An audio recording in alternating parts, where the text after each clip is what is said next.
And, you know, we will say, thank you for what you did. That was brave of you. And now I feel better about myself. So that's what I would say. No, definitely. You know, I want to ask the audience, and just shout it out. Why do you think it's so hard to build community here in San Francisco? It's expensive. It's expensive. Yeah. So what if I give you a space to come together, to bring people together to build community? Well, then what would you say? It's cat. I'm there. That's why. Okay, what would I say? Yeah. Oh, I'd say the hard part is to just spread the word and like get people to come out. I know me specifically, I'm like a super introvert, like I spend my life on the computer. But I started coming a couple months ago, just because it was recommended. So I'd say just like getting the word out. Thank you for coming and showing up. A fellow introvert. I see you. Yeah, you have your hand up. I'm sorry if I just took over. Go for it. Yeah. My elevator sister. So it's hard because we are all different, right? Unique and beautiful. But it's hard to bring many times connections because we don't know. So I think sometimes when I come to this event, I feel like I didn't connect enough. I feel a little disconnected or engaged. But I think part of it, in my own feeling, is that I don't know, we pass through so much, as you were saying, we are traumatized. Then we have to make even the effort to break these barriers that we came with.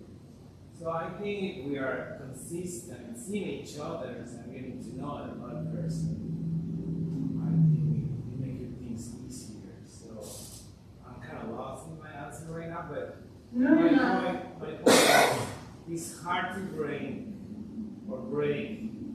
what we have as a barrier many times, right? And it's hard to get rid of all the judgment that we have, right? Because we're full of that shit, and when we came to these places, sometimes we are able to just drop that. Yeah. So it's so much work that we have to put every day.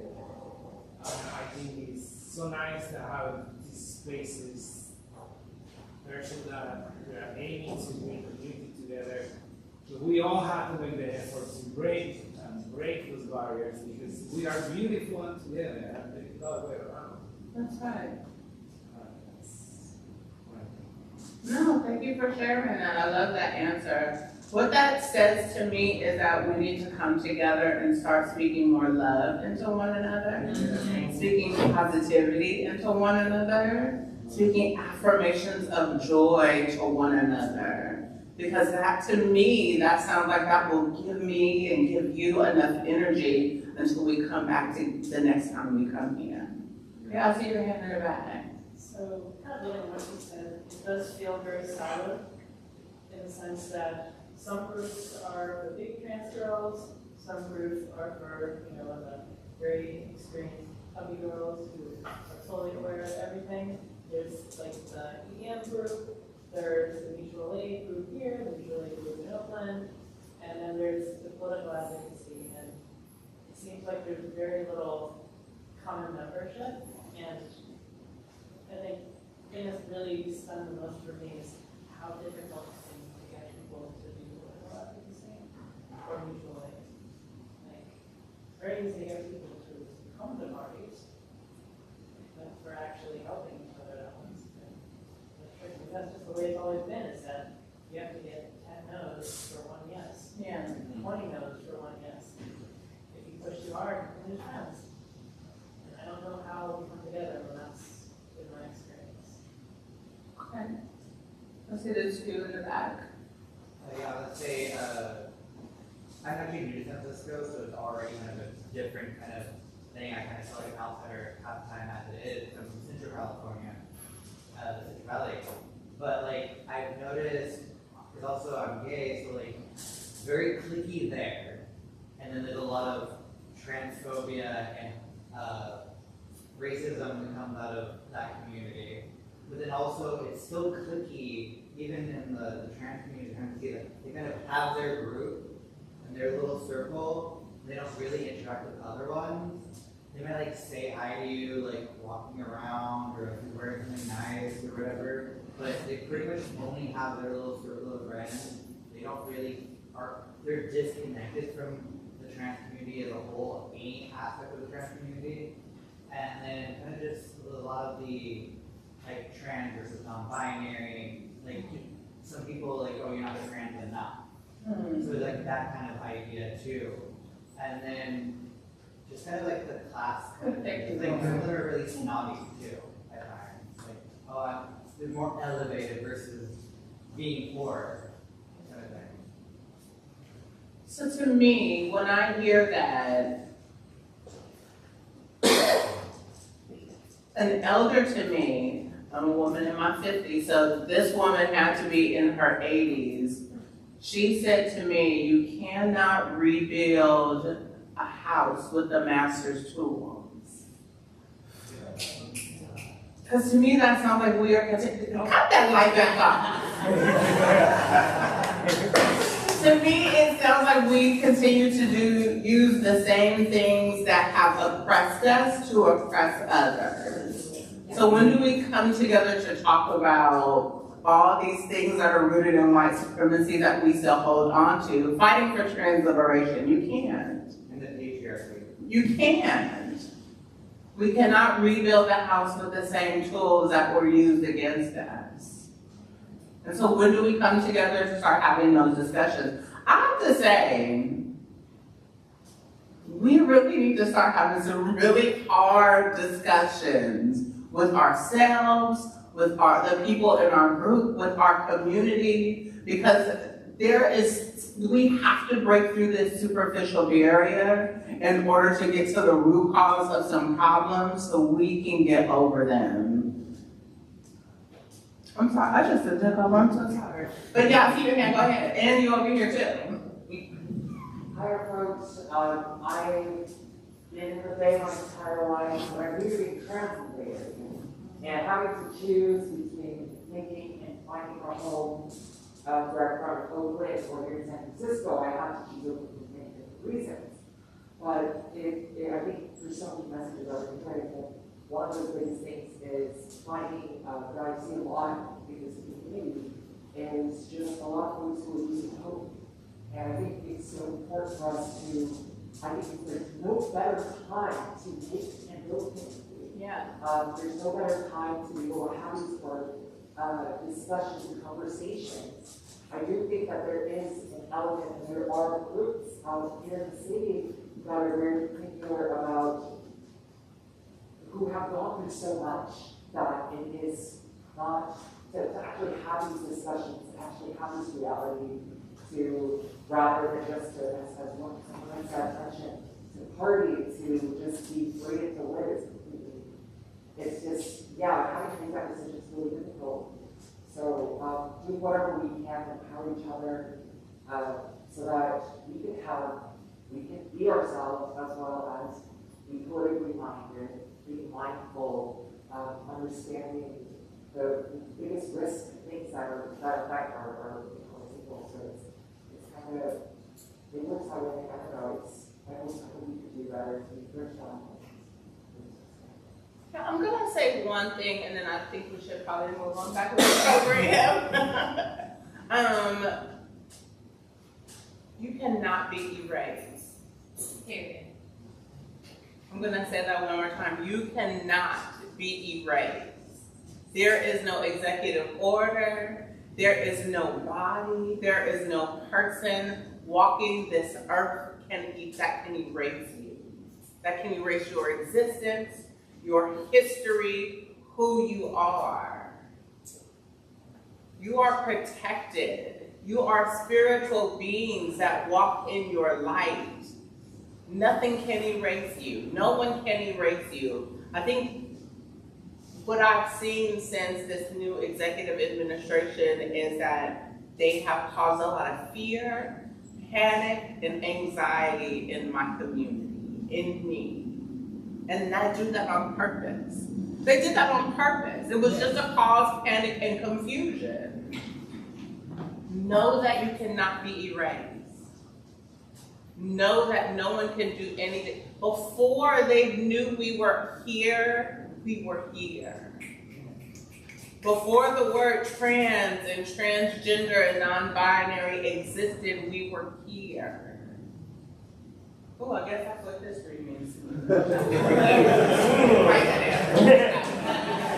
down. I think knowing that and stepping out, knowing that with the stroke of a pen, someone just can't erase my existence. Can they make it harder for me? Of course. But as trans people and queer people, we've always fought through hardships and hard times and still found joy. We need to continue to do that and not let fear stop us from working together and building together. I know you had a question over here, and yeah, go ahead. You were asking, you were asking how we can build community. Yes. And there are a couple of statements back there that made me think of this, that who is it in families that tends to keep the family bound together? It's usually the women. And it's, I think, the very matriarchal attitude, if we can have more intergenerational opportunities to get to know each other. Because when I came to this group, one reason I love this group is for me, there's a lot of younger people here that I don't normally get to interact with. And so I find it very valuable. So I just think we need more opportunities for the intergenerational and intercultural opportunities for us to connect. And I think it's difficult to get people to feel okay about that and to actually make those connections with somebody who's different from them by age or culture or whatever. I don't know how to bridge those gaps, but I think that's something we need to do. Harder. Yeah, so what I've tried to do in the past is just, I am you, you are me. Without me, there's no you. Without you, there's no me. We are community, rooted in family. We have to believe that and understand that in order to come together for a greater good. Yes. I'd like to add something to, when we're talking about finding community or being community, that says it's not about you, and you're not alone.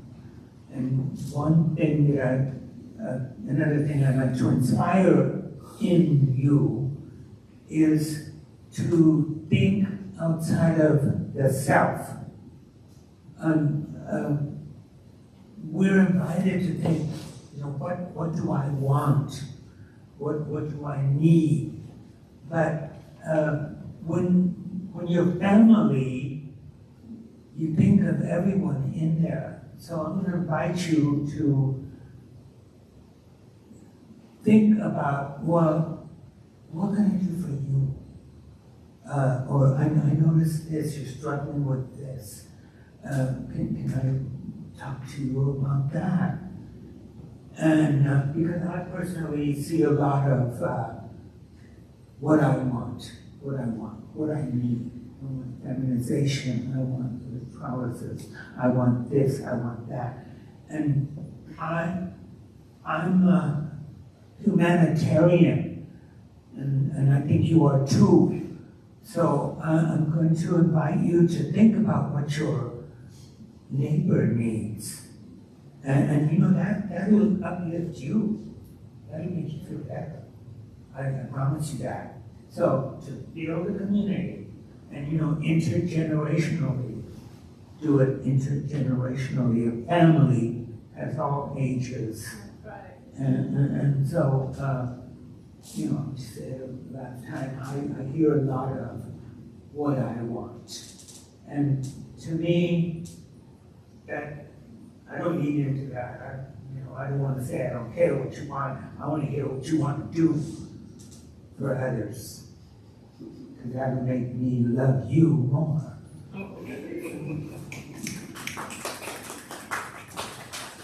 Can I get a quick time check? I just want to make sure that we have 7:15. 7:15. Okay, great. So I'm just gonna ask 2 more questions and then open it up to the audience because I'm loving the discussion that's happening between the crowd and our panelists. This first question, we're gonna jump the gun on this one and already answered at least once, but you can double dip, triple dip as many times as you want on this one. But what is something that you learned from your elders that you want to pass on to us? Maybe some elders that we haven't had the chance to meet. For me, that's a really quick answer. At 16, I had to leave home because I told my parents that I wanted to be a woman, and they were like, oh, well, you can't do that here, so you have to go. But there was this woman that I met while on the street named Doris Robinson, and she watched me over the course of a couple of hours, and she was like, oh, I see something more in you, and took me under her wing, made me get up and go to work with her in the morning. She had just graduated from Walden House. I think this was like 1990, and she was working at the Brothers Network. So I was doing sex work all night, and she would make me come home and get up and go to work with her in the morning because she saw something more in me. So, I think that knowing that, I have always looked at other people to see something more in them, to pour into them, because you are more than just where you are right now. I am more than just where I am right now. We are greater than whatever we are going through at the moment. So I try to lead with that because someone did it for me. Thank you for that. That's wonderful. I'm going to say my mother and my family. One of the reasons that I'm here today is because I had unconditional love. I'm a Latina, and I don't know if you've heard it, but the tradition is to give unconditional love. Doesn't matter what you do during the day or whatever, we're gonna love you, we'll work with you, get through it somehow. So in my own home, growing up in San Jose, I never found out that there was something wrong with me or that I needed to change. I never found that out at home. I didn't. And we had a big family. My parents, they were busy Mexicans. They had 17 children. They were busy. Well, after they bought a television, it stopped. No, but what the point I'm making is my brothers, they were boxers, football players, they went into the service, and I was a girly girl, and my brothers didn't say, toughen up, or let's go play football. They I hate the word acceptance, but they let me be who I am. And my mother and father, my father was a Baptist minister, and they never told me anything that was wrong with me. And so that created someone who's going to go out and get things done, get things that I want. And so I will encourage you, inspiration is a big word now, is don't judge people. Try to, you're not in a courtroom. So don't judge people for what they do.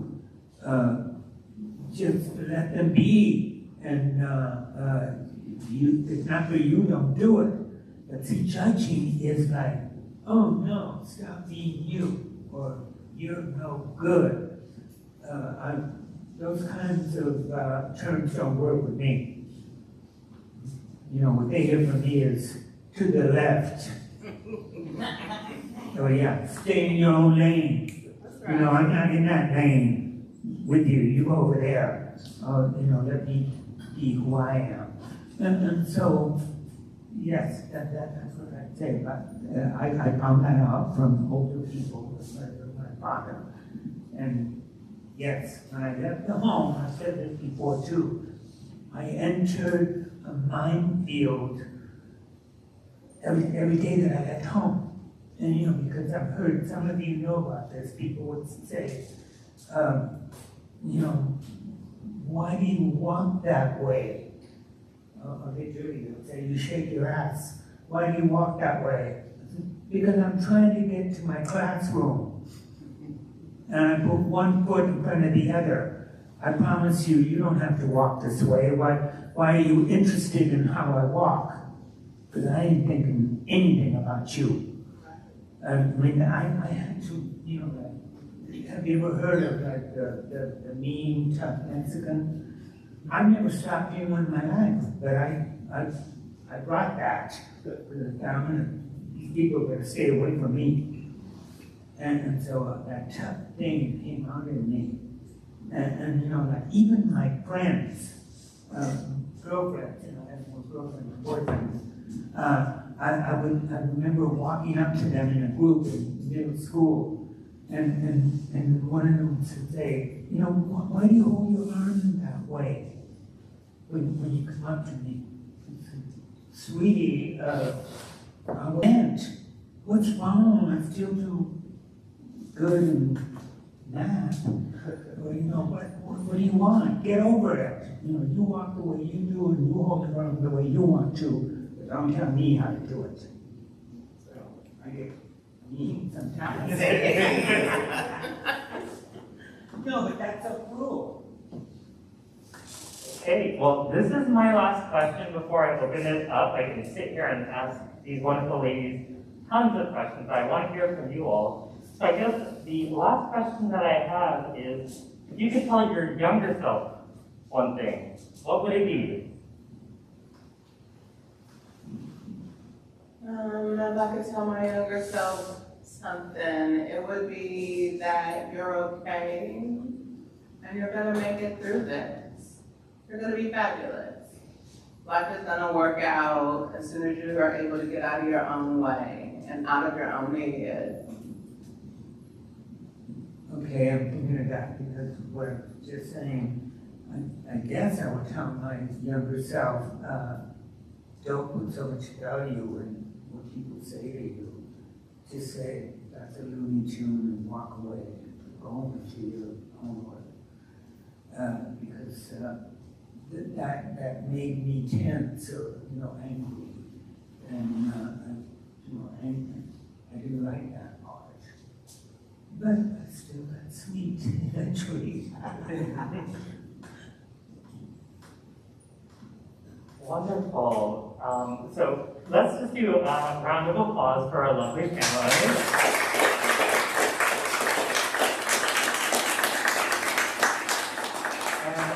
I'll walk around the room with the mic and I'll bring it back to the stage for y'all, but if anyone has any questions, oh, actually, Ruby has a mic, so this mic will stay up here with the panelists. If you have a question, please raise your hand and Ruby will come to you to give you the mic, and please feel free to ask our lovely panelists anything.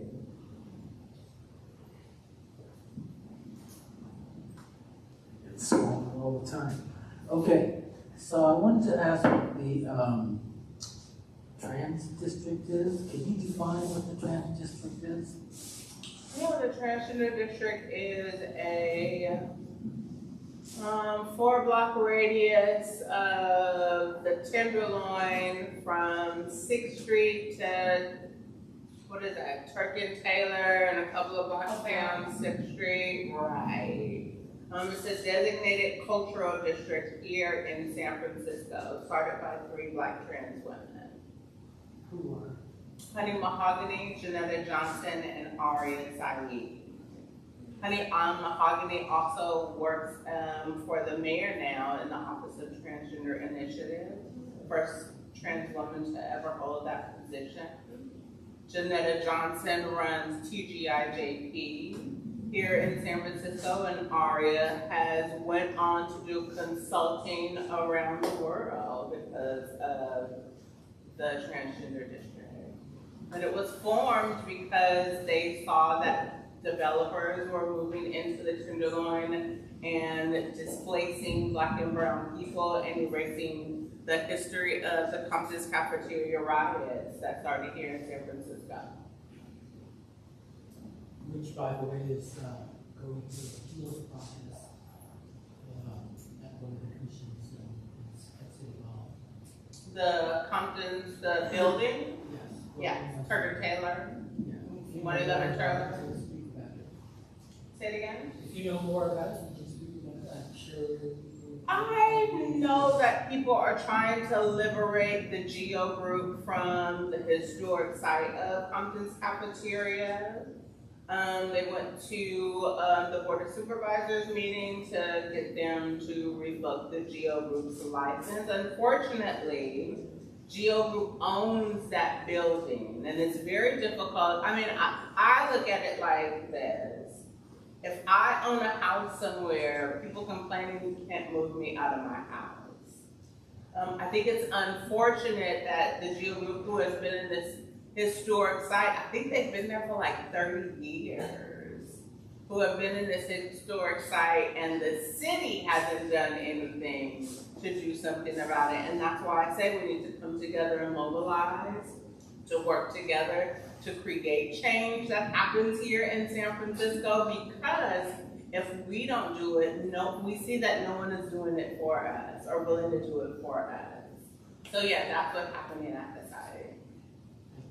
Now, I can also just tell you a little bit more that what we've seen in other cities with the GEO group is that once they're licensed, because I think they're operating as a halfway house, but once their license is up for their halfway house and they don't renew it, that's because they're going to turn into an ICE detention center.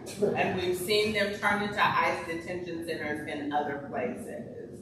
So, trying to get them to leave the building and not renew their whatever it is to get them to operate as a halfway house may mean that they won't still leave the building, and they may do what they've done in the past and turn into ICE detention centers, because ICE is here in San Francisco and is taking people off the streets and causing havoc here in the streets of San Francisco right now as we speak. We actually operate one a few blocks away from our current way. Yeah. It was mentioned at the hearing, it was a theory of speaking, because I just left one letter together in March. Yeah. And I was in a meeting with some politicians where they said that they are not protecting people from ICE here in San Francisco. And the only way that we can change that is if we figure out how to come together and work together, because no one is going to work in our best interest but us. Yeah, what I'll add to that is the GEO group across the nation, they're the ones that have been hired, I guess, by the Donald Trump and his administration to gather immigrants. And from what it looks like and what's happening, it's, I don't know that it's been done before, but they're not, they're conceding themselves, and they're not, they're just grabbing people, and they don't have a warrant. So that to me is, that's frightening for me. I'm afraid for myself now, because somebody could grab me and call themselves ICE. But this is something else that I think of, is someone who is not affiliated with any group can work wear masks Yeah. and grab people and put them in vans and cars. And they have no intention of taking you where they're taking them. It's horrible, that when elevator, Alcatraz and stuff. But this is, unfortunately, there's evil in the world. And so I'm afraid of somebody coming and grabbing me and nobody's gonna blink. That's not true. We'll blame. Yeah, we'll fight for you. You know that. Yeah, thank you, but you understand what I'm saying, right? I do. Sometimes police say, I'm a policeman here, tell me who's your supervisor. That doesn't work with them. So, and so they're connected to that building. And that's a struggle, or whatever. They're powerful in my mind. Yeah. Well, it's because of this executive administration is giving them the power.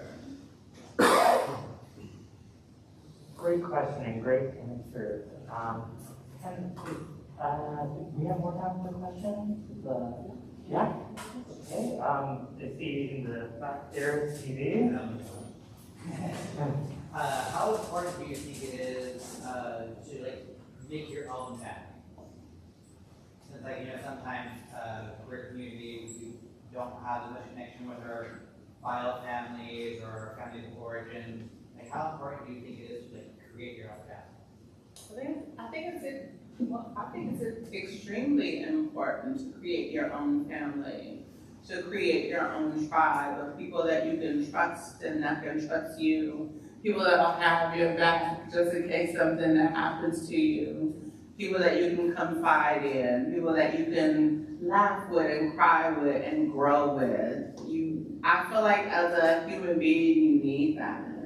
I think that's why trans and queer people have always created chosen families, even if they were cast out from their birth family. So I think it's really important. Yeah, that's something that somebody has been telling me, and which I now have done. Designate someone to look out for me, and it's on my phone,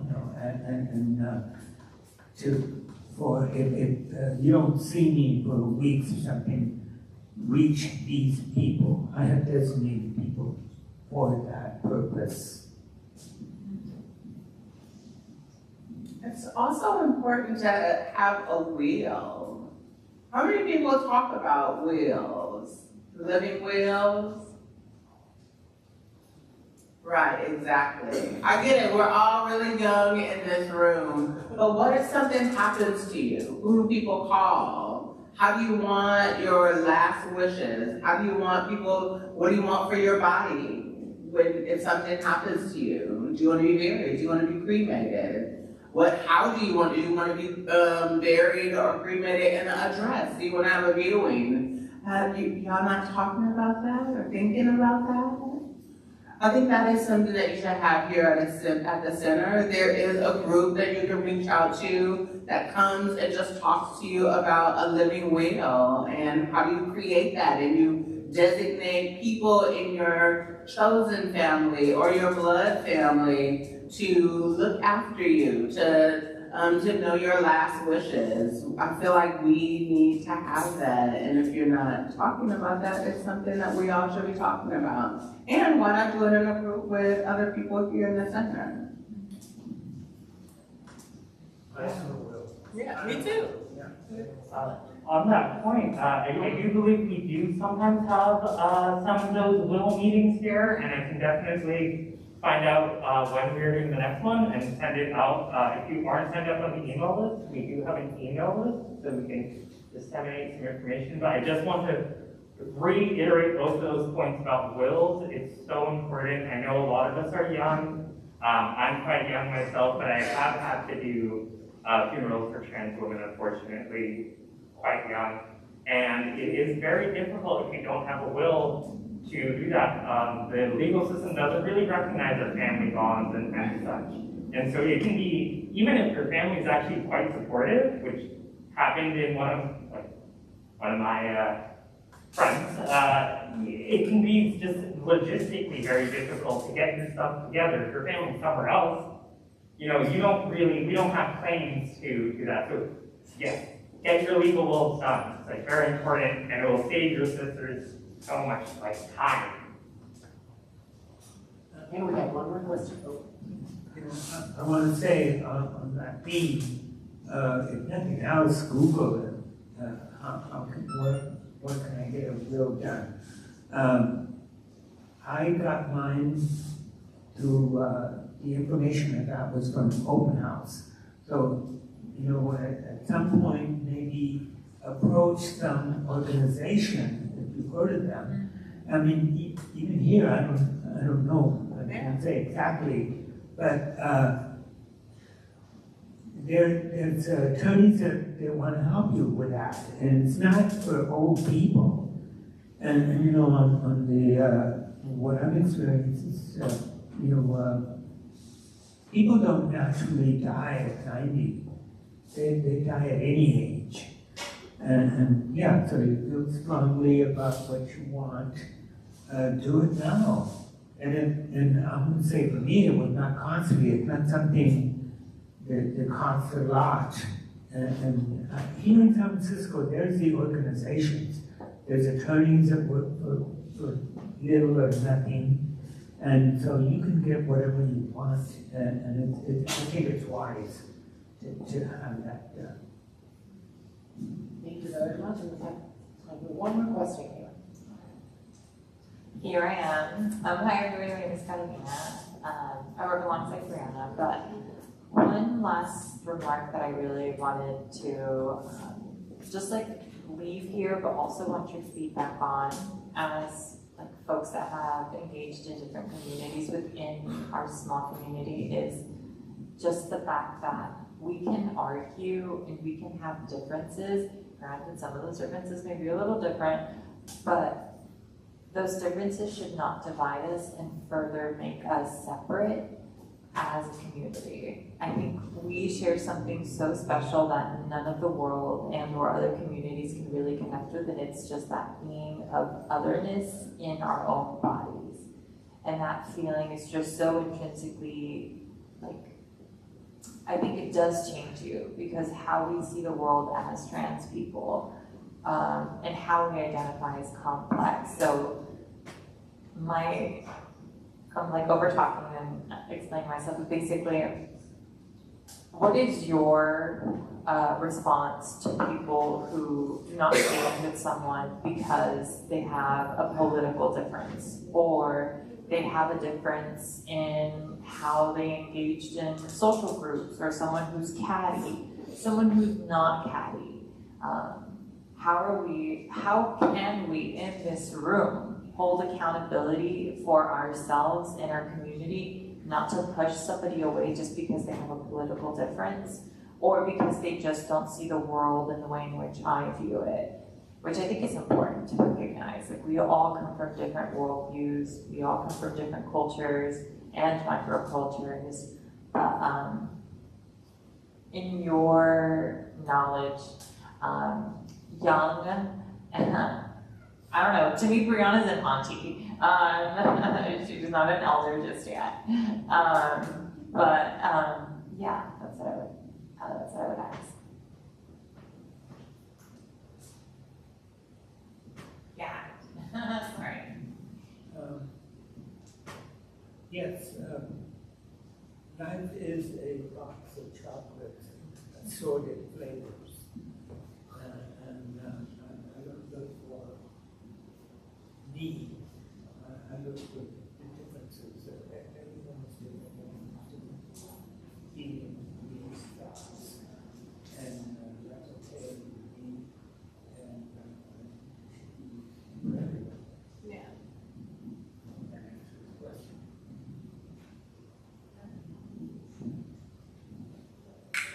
Let me see. gonna be completely honest, thinking about right now and the time that we live in. You know, I feel like right now as trans and queer people, no matter our differences, we need to come together on the one common goal for liberation for trans and non-binary people. If we can put whatever differences we have aside and come together on that commonality, then I'm willing to work with whoever. The right wing, it's funny, the right wing, they hate each other, but they will come together to stand and fight against you, defeat you, and then go back to hating each other. While we sit around figuring out what the next person is thinking of us, or shit talking because somebody else believes something that we don't believe in, the other side does not care about any of that. They are willing to work with each other regardless to fight against the rights of trans and non-binary, queer, disabled people, anybody who they deem different than who they are. I think this is a new day to where we need to come together to figure out how we are doing what we are doing to combat that. Because that is coming, and it is coming to, it can erase us, but they are trying to do their best to, I'm just gonna say, put their foot on the necks of trans and queer people. We see them with the ICE, they're picking up not only who they think are immigrants, they are picking up anyone and they're getting away with it. What are we coming to do to have these conversations to talk about protecting each other? I don't care what you believe in. Do you believe in protecting trans and queer people? Then how are we doing this? Nobody else is caring. What are we doing? I feel like San Francisco is in this place where people are, I think community is so disconnected that people are not willing to come together. And we see all this happening around us and still there's nothing. There are no groups of people mobilizing. There are no groups of people fighting and protesting and screaming. We live in California where we have freedoms and rights. Here in California, I see people in Texas risking their freedoms in a way that I don't see people in California doing, and they have more to lose because they're in Texas. We can stand to lose a little bit of our comfort here in California. We can stand to lose a little bit of that freedom because we're still protected here in California. But I think that we've just got so comfortable in our little bubbles that we're not willing to risk anything. And I feel like if we're not willing to risk anything, it'll be taken away from us.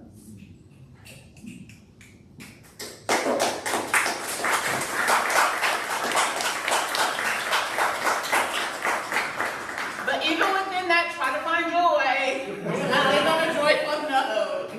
What a great note to end on, finding trans joy. And on the note of trans joy, I think that we are going to be concluding this segment and switching over to some lovely music provided for by our lovely performers coming up. I'm going to pass the mic to Ruby. Thank you so much for Alice. Thank you so much for being here. Now, did everybody sign in today? Yes? If you haven't signed in, go ahead and sign in. At the end, we have a raffle, and the raffle is for 2 tickets for the Compton's Riot play, and it'll be a chance for you to win them. So as our beautiful Sarai and Taya come up, we have another set, and then we'll announce the winner of the tickets. Thank you.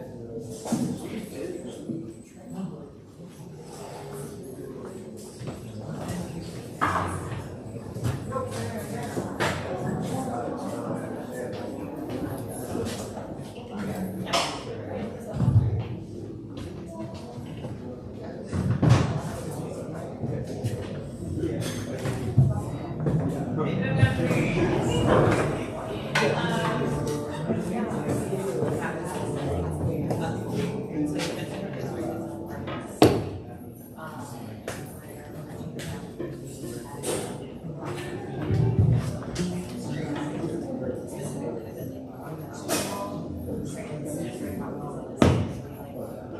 of my soul.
Alright guys, if you can settle down a little bit. Let's give it up for the panel one more time.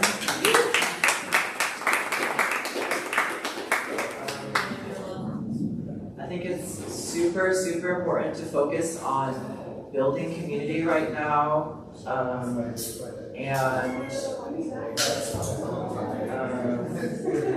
One of the ways that I think building community has been, like art has been so pivotal for me in my experience in building community, and just for example, like playing with Taya or Keith, it's been like through art that I've been able to, bring people together, and the Beatles said it, like, come together right now over me. Like, if there's nothing to come together about, like, make it about you. Like, no one's gonna make a birthday party for you, but you can make it and invite everyone, you know what I mean? So we're here to celebrate each other and ourselves, and that's so, so important. Because I think, just thinking about the trans community, like, I know that we've gone through so much, and especially Black and brown trans folk have, bear the brunt of so much suffering, such that we can live with relative ease. And I know it can be really difficult with our histories and all that. So I'm just really, really thankful for this opportunity for the LGBT Center to have me and for Ruby, and I just want to give a shout out to all the staff who host these events as well, putting all of their energy to gather people together, feeding people, organizing. This one's called All of My Soul. It's like kind of a love song about a complicated relationship with another trans femme, so follow me.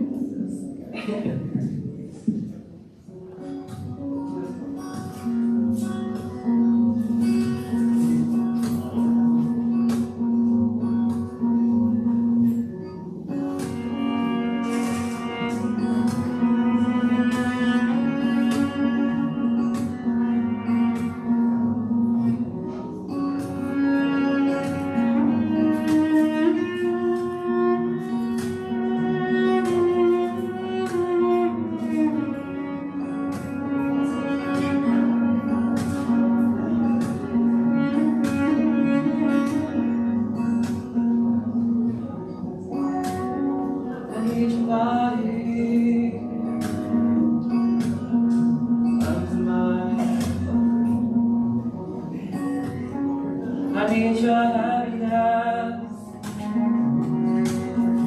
and your light. I need your smile for the shadows of my mind.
like I give you everything. Give me everything, like I give you everything. Give me everything, everything, everything, everything, everything, everything, everything, everything.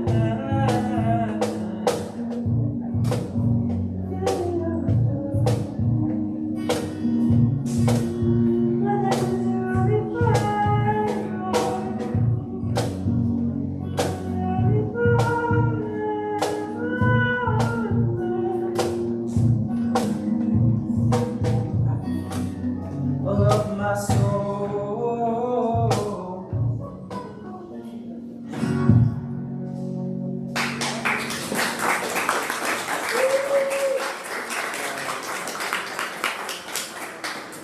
This is not to tune up a little bit.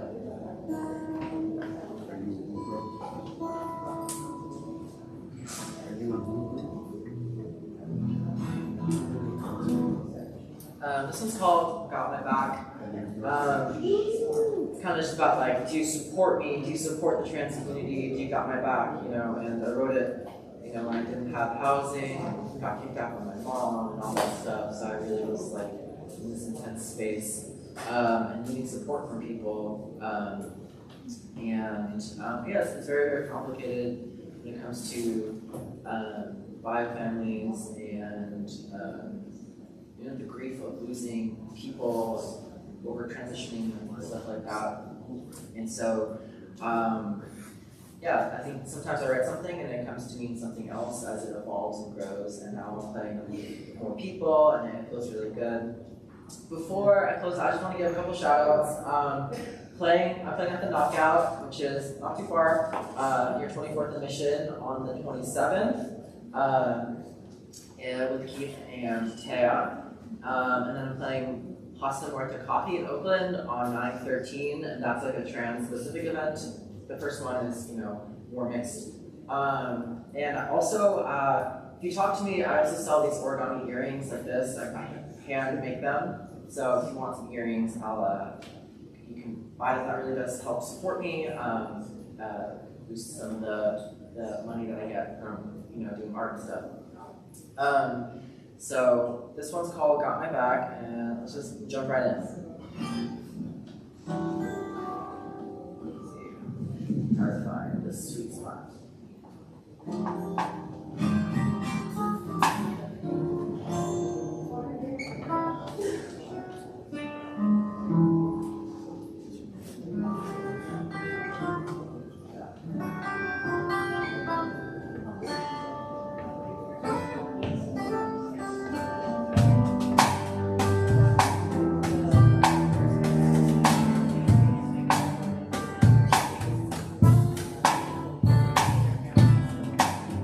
I've been searching, I've been looking, I've been trying to find those people whom I can trust, who tell me you are not.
some mistakes.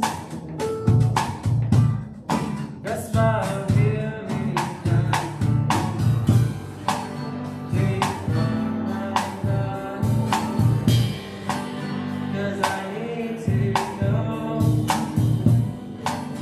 Do you go in my mind? 'Cause I can use a power. Do you love me? Do you love me?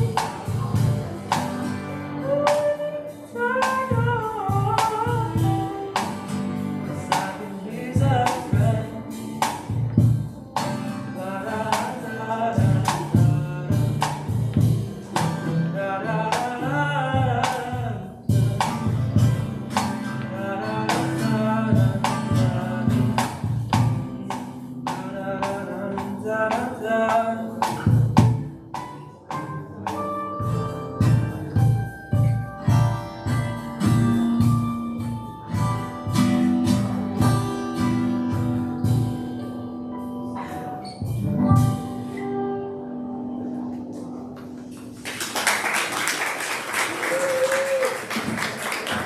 Thanks, y'all. So, you can follow me at Matt_Sarai on Instagram. It's a request to follow. And up to see you at the Knockout. Talk to me about earrings. If you have anything, any events that you want me to do, I swear the guitar will be much louder and all that. And yeah. And also looking for bass players. No bass player. Hit me up. Okay. Thank you so much. Have a good night.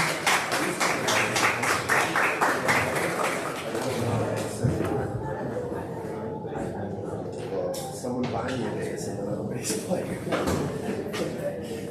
That's the joke.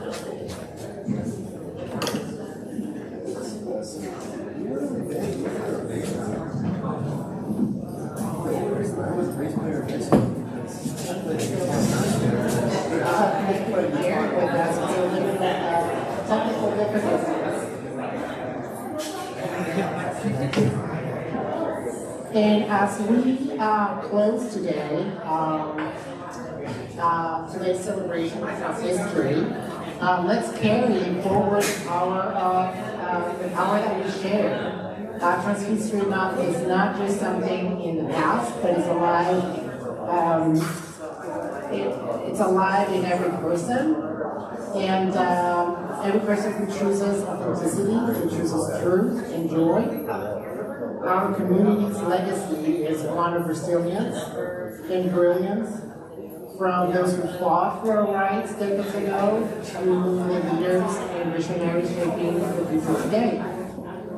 So, as we leave tonight, let's honor our history by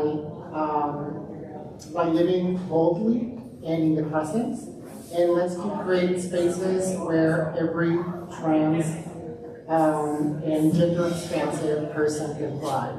Thank you for being here. If you signed up, we will email you if you want the tickets, okay? Since we've run out of time. But thank you so much for being here. You will be notified. Let me know if you want to make Thank you. Thank you, Brianna. Thank you to this amazing band. And then please take food if there's any left. Thank you so much.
The gentleman up there working the front, he said to come see you because he knows that I didn't sign in, and in order to get into the raffle,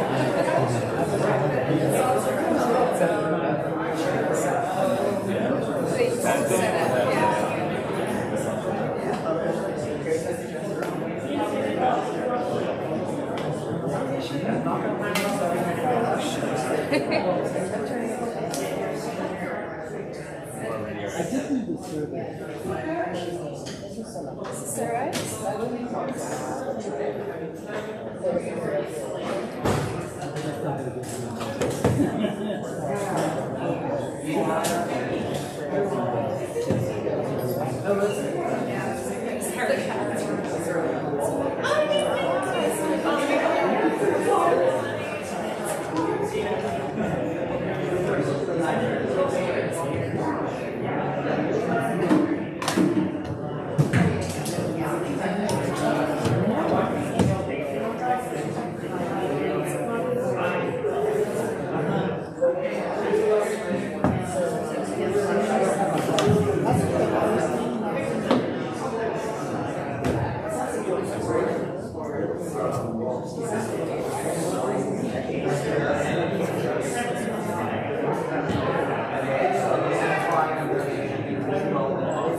Thank you.